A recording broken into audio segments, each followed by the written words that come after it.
waaw asalaamaaleykum waa Ñàkku Rab ñu ngi leen di nuyu ku nekk ci turam ak santam di jiital ci nuyoo bi nag le coordonnateur de la commune de Tivaouane Peulh Niaga l'honorable député Issa di ci teg membre bureau commune bi yëpp di ci teg tamit leena mi nga xam ne nii moo nekk sama wet la grande dame borom bracelet yi ak borom monap di jiital di nuyuwaale tamit au passage Dembélé nga xam ne mooy président mooy coordonnateur départemental bu monap bu Rufisque di ci teg tamit Mané solution nga xam ne mooy coordonnateur communal bu Manap maa leen di ziare ñoom ñëpp ak ñoom Mona ak ñoom kii Opa trésorière defe naa waaw tey nag ñu ngi ñëw fii nag ci Ñàkku Rab pour vendre des cartes yi di ñaan daal suñu borom defal ñu jaay fi daal lu kawe suñu njaartu ñu jaay fi ay 2000 cartes daal incha allah loolu lañ bëgg di remercier waa Paco TV yi nga xam ne dañu ñëw tey couvrir tey journée bi quoi jërë ngeen jëf. waaw actuellement liggéey fi mu toll mooy jaayagum nañ 2100 cartes de membres léegi bu ñu ci yokkee tey li ñuy jaay bon tey mooy 4e jour bi xam nga bu ñu wàccee nag ngoon la ñuy xam ñaata la mais jaayagum nañ pour l'instant ci 3 jours yu njëkk yi jaayagum nañ 2100 cartes. waaw salaamaaleykum maa ngi nuyu ñëpp maa ngi tudd Léna Sène dëkk Tivaouane Peulh doon coordonnatrice communale bu Monap doon vice coordonnatrice communale bu Monap doon coordonnatrice départementale filière textile au département de Tëngéej donc ñu ngi teew fii en tant que membre Monap bëgg a jàpp ci liggéey bi daal loolu moo tax ñu teew fii tey en même temps damay ñëw fii di indaale bracelet yi pour fexe bracelet yi jege patriote yëpp képp ku ci bëgg rek nga mën cee am ñu ngi rafetlu liggéey bi di wax ne wax dëgg si yàlla kontaan nañu parce que 3 jours yi rek jaayoon nañ ci 2100 cartes te 3 jours yi tey nag mooy 4e jour bi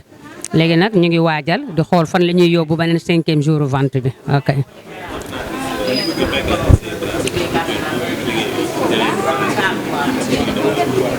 waaw mi ngi dox dañuy bëgg mu jege ñëpp dañuy bëgg patriote bu nekk ñu xàmmee parce que bracelet yi mooy suñu carte d'identité donc dañuy bëgg patriote bu am carte membre am bracelet waaw lu moo tax. waa di wax patriote yi seen taxawaay rafet na gëm nañu projet bi te ñu ngi ciy jàpp bu baax di leen wax ne dara bu mu leen tax a xaddi waaw fi ñu téye dëgër nañ fa jàpp rek ndax ki ñëpp soxla ñun moom la ñu yor. waaw asalaamaaleykum mbokki Sénégal mbokki Ndakaaru Ndiaye am mbégte kontaante bu baax a baax ñëwaat fii ci journée lancement de vente de carte commune Tivaouane Peulh Ñàkku Rab ci pôle Ñàkku Rab ñu am mbégte kontaante bu baax nag présenté leen suñu benn kilifa boo xam ne moom moo yor organisation journée lancement de vente de carte bi salaamaaleykum kilifa gi. waaleykum salaam sëñ mi ngi lay nuyu di la ziar baax a baax. am mbégte kontaante bu baax a baax bëggaan xam tur bi ak sant bi ak. waaw man maa ngi tudd Khalifa Sarr donc dëkk fii si Ñàkku Rab donc ñu organisé woon journée lancement de carte bi fii si Ñàkku Rab dans la commune de Tivaouane Peulh Niaga waaw bisu tey bi nag nekk na bis bu mag a mag si commune bi en particulier fii si Ñàkku Rab parce que nekk na journée boo xam ne bii journée bu am solo la journée la boo xam ne bii dafay wane donc implantation le parti Pastef fii si Ñàkku Rab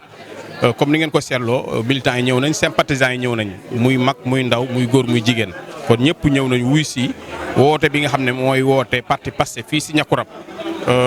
kenn ku nekk danañ fexe ba nga jot sa carte ndax carte boobu mooy mandarga ne yow mi bokk nga Pastef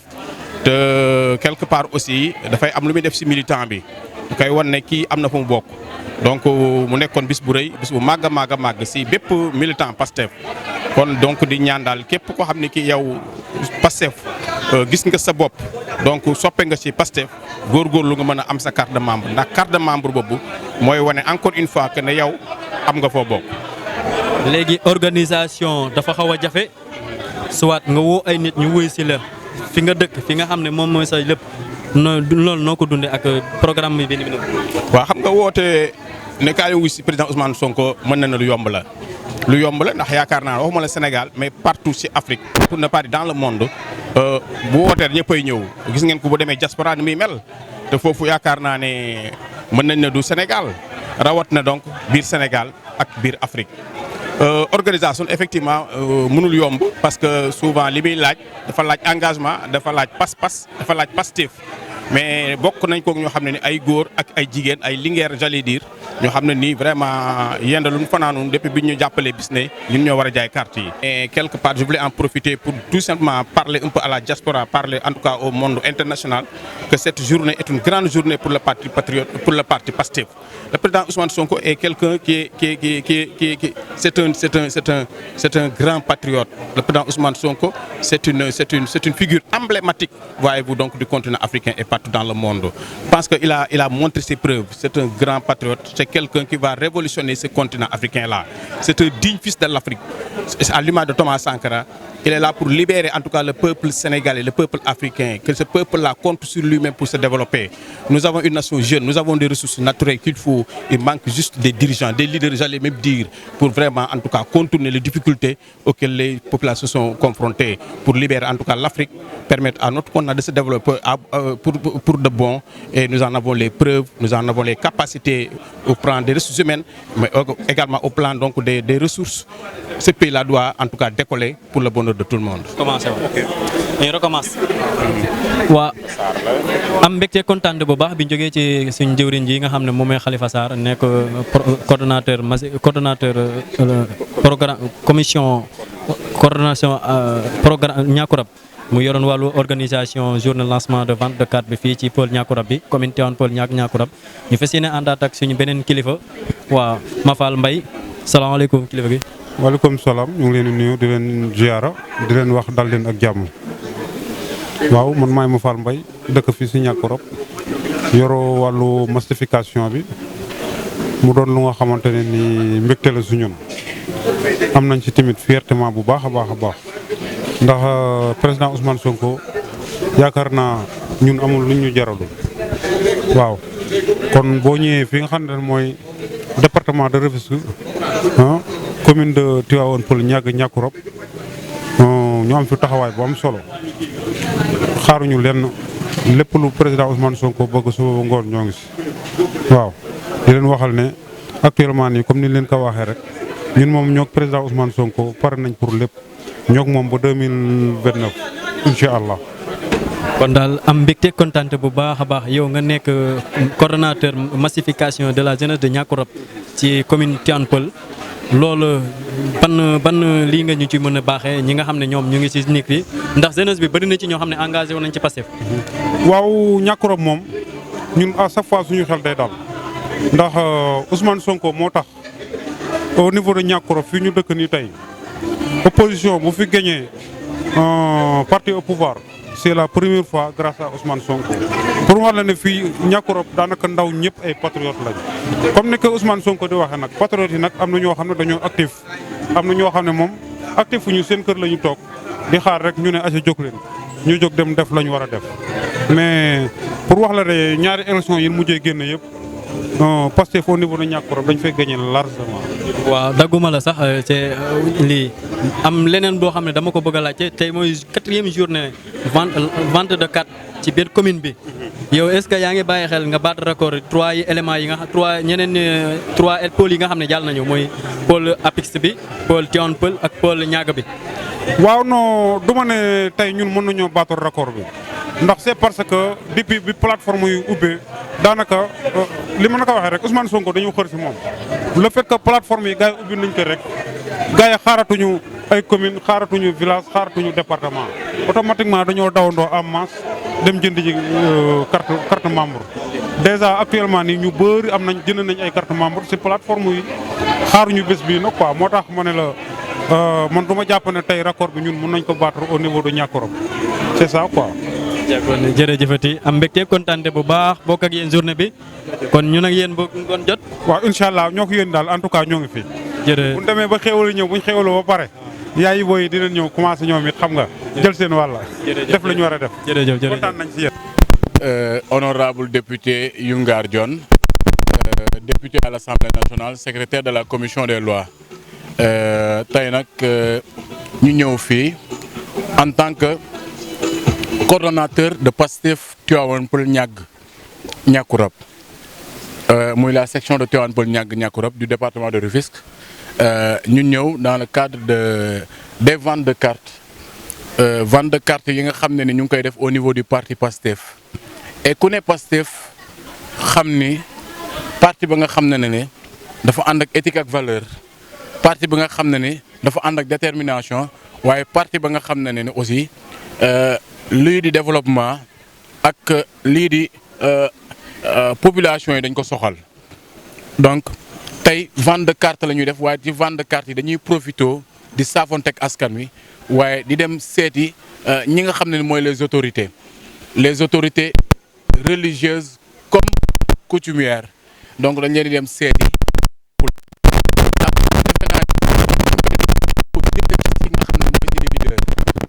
mooy le président du parti PASTEF Ousmane Sonko ñëpp gis ngeen ni temps yi ak lépp lu muy wax muy nemmeeku tuur yeeg li muy def 72 heures yi nga xam ne ñu ngi koy def ci département yi buy dem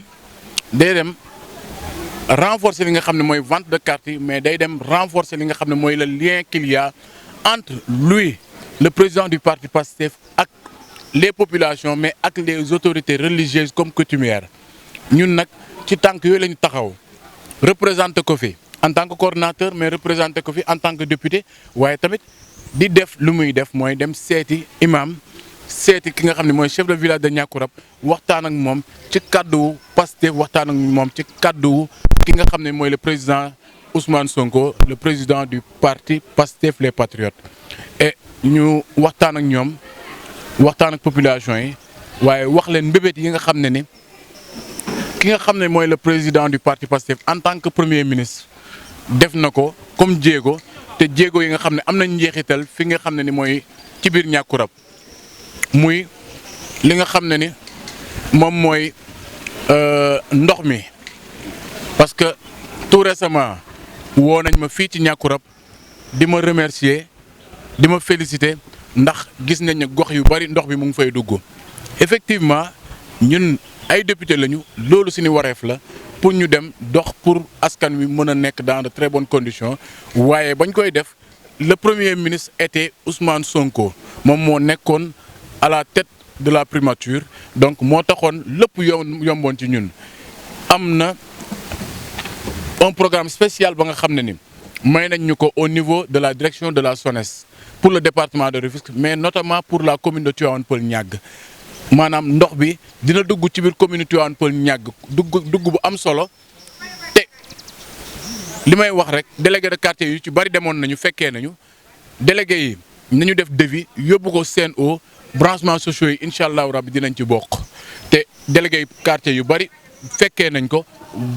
wax nañ leen ko bu ñu defee au niveau de la CNO ñu laajte le responsable Ibrahima Marena ñu wax ak moom ci lu xam ne dafa jëm ci ndox eau potable au niveau de Tivaouane Peulh Niaga dinañ ko ne seen député bi de yàlla may na ko un programme spécial dans le département et dans la commune de Tivaouane Peulh Niaga te loolu dañ koy sante yàlla mais sante ko population yi parce que ñoom ñoo ñu dooleel ba ñu dem ànd ak les délégués de quartier toog ak le directeur de la SONES ba mu may ñu programme boobu. waaye leneen lu ci ëpp solo mooy le premier ministre Ousmane Sonko moo fi nekkoon et le premier ministre Ousmane Sonko moom moo fi nekkoon ba nga xam ne ni dañuy jël tali bii nga xam ne mooy Niakoulrab pour mën a dem Jaxaay ñu war ko pavé projet boobu dafa fekk le premier ministre Ousmane Sonko moom moo fi nekkoon ba projet bi ñu pratiquement jox ko la commune de Tivaouane Peulh Niaga muy diggante Namora ak Sokabek ak fi nga xam ne ni mooy Niaga loolu tamit ñu jàpp ni sous le premier ministre Ousmane Sonko lañu ko attribué muy la commune de Tivaouane Peulh Niaga Niakoulrab beneen bi mooy centre de santé secondaire bi nga xam ne day am dans la commune de Tivaouane Peulh Niaga Niakoulrab sous la magistère du premier ministre Ousmane Sonko lañ ko amee au niveau de la commune de Tivaouane Peulh Niaga Niakoulrab lii nag lu tax ma koy leeral parce que dañu jëm ci fa nga xam ne ni dina am ñeneen ñu ñëw di wax ni projet nguur gi la projet lii la mais nañu jàpp ni lii am nañ ko te ñun en tant que député ñun ñoo ko dem xeexi ci ministères yi ñoo ko dem wuti ji ci ministères yi ba ministères yi may ñu ko donc avec le premier ministre Ousmane Sonko ñu am ko dans la commune de Tivaouane Peulh Niaga defe naa ni loolu mooy dëgg ji mooy li nga xam ne ni mooy projet yi nga xam ne jox nañ ñu ko. Et tout récemment au niveau du croisement Niaga jëm ba Lac Rose jël nañu li nga xam ne ni moom mooy éclairage yi en compte te incha allahu rabbi danañ ko réaliser te buñ ko réaliser aussi ñun en tant que député dox nañ ci lu bari ànd ak les populations de Niaga tam def ko. waaye Niakourab li mu leen di wax encore une fois pavé bii boo leen ko gisee c'est avec le premier ministre Ousmane Sonko boo leen gisee tam le projet d'évacuation des eaux potables yi nga xam des eaux usées pas usées des eaux pluviales boo leen ko gisee mu jaar fii dem ba fi nga xam ne ni mooy Safco jàpp leen ni c'est le projet te projet boobu Niakourab am na li nga xam ne ni moom mooy kii bi pour ñu démarrer le projet te incha allah rab bu ñu ko démarrer jàpp leen ne c'est sous la magistère du premier ministre Ousmane Sonko la ñu joxee Niakourab projet boobu loolu yëpp dafa mat a leeral parce que tey 2 ans yi nga xam ne ni le premier ministre Ousmane Sonko mu ngi woon ci tête primature am na lu bari loo xam ne ni ñun en tant que député doon nañ ko am fi nga xam ne ni moom mooy au niveau des ministères ah fu mu toll nii nag ñu ngi jéemaat parce que ñun tamit dañu ne lan la ñu am avec le premier ministre Ousmane Sonko ak lan la ñuy am tamit bu le premier ministre Ousmane Sonko génnee fi nga xam ne mooy primature ak lan la ñuy am fu mu toll nii ñu ngi demandé waat pour amaat yeneen yoo xam ne pour la commune de Tivaouane Peulh Niaga mais dara sotteegul bu sottee dinañ leen wax lii la ñu am avec le premier ministre Ousmane Sonko président du parti Pastef bu weesoo loolu bu fekkee am nañu leneen ba nga xam ne ni avec le nouveau régime qui est là am nañu leneen loo xam ne ni ñëw na ci biir Niakourab wala ñëw na ci biir commune Tivaouane Peulh Niaga dinañ leen wax ni lii la ñu am et dafa jar a leeral parce que dañu jëm ci ay la nga xam ne ni lendemain ya nga xam ne ni ku ne faw nga leeral lu bari loo xam ne ni moo dugg dans la commune de Tivaouane Peulh Niaga parce que ñu bari danañ ko jéem a utiliser pour di ko politiquer waaye politique boobu du mën a jàll li may wax rek la commune de Tivaouane Peulh Niaga Niakourab benn bopp la et man ce que je dis mooy cette politique politicienne ñu teg ko politique du xeex du xuloo mais débat d'idée la ak de développement li nga xam ne day am njeexital ci population yi loolu moo ëpp solo et ki nga xam ne ni mooy notre leader le président du parti Pastef Ousmane Sonko wax na ko patriote yëpp te ma koy ñaaxaat patriote yëpp nañu focus ci li nga xam ne moo ñu tax a jóg jaayum carte la ñu nekk nañu jaay suñu carte nañu vulgariser li nga xam ne ni mooy suñu projet Pastef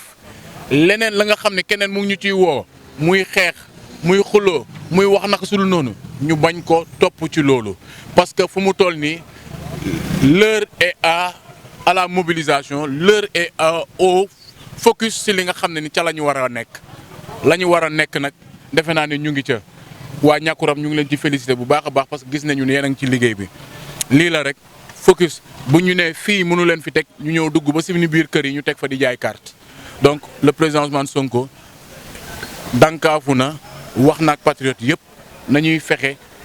di partager li nga xam ne day am njeexital ci biir Pastef les patriotes waaye ñu bañ a vulgariser ñi nga xam ne ni ñeneen ñoo xam ne ne dañu bëgg ñu passer leen seen information ñu bañ ko dugal ci groupe yi et surtout ça bu ñuy dugal ci groupe yi nañuy dugal loo xam ne day intéresser Pastef ñuy dugal loo xam ne day intéresser le parti Pastef parce que loolu moom mat a partager waaye loo xam ne ni pour wax safaanu keneen pour wax waxu keneen donc loolu war nañ ko mën a bàyyee concentré wu ci suñu bopp et suñu bopp nag mooy le parti Pastef te incha allahu rabbi Pastef au niveau de Tivaouane Peulh Niaga Niakourab danañu jël cette commune là commune bi Pastef au niveau de Tivaouane Peulh Niaga Niakourab ñoo ko moom actuellement ñu ngi ci 21 patriotes ya nga xam ne ñoo jóg dem fekk yi kuy jaay carte dem jënd seen carte de membre dafa mat a bàyyi xel 2100 personnes ñoo xam ne ñoom ñoo jóg dem fekk ji kuy jaay carte dem jënd seen carte de membre donc c'est des militants engagés 2100 personnes et incha allahu rabbi nous souhaitons atteindre la barre des 6000 voire 10 000 militants au niveau de la commune de Tivaouane Peulh Niaga pour vous dire que on est prêt et incha allahu rabbi cette commune sera pastefienne et cette commune sera pour les patriotes et loolu nag du wax kese moo koy def mais ak jëf la ak responsabilité bañ a yàqante der bañ a waxalante naka su dul noonu waaye tamit nekk benn unité moo ñu koy may. Et cette unité là nous les responsables de Pastef ñoo ci war a jiitu